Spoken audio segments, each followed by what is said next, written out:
Welcome to Photoshop tricks under 2 minutes. First, create a text in a new document. You may either rasterize your text or hold Ctrl, then click on the text layer, then copy using Ctrl-C.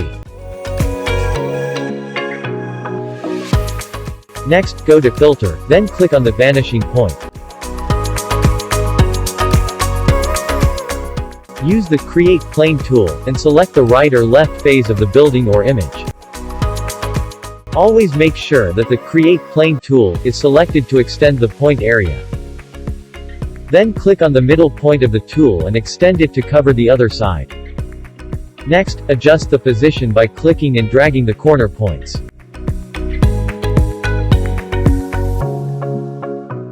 Once done, use Ctrl-V to paste the image that you have copied.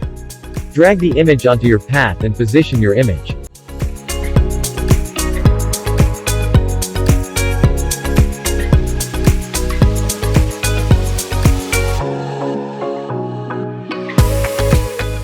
Hit OK once done. That's under 2 minutes. Please don't forget to like, share and subscribe to my channel. See you on the next video and thank you for watching.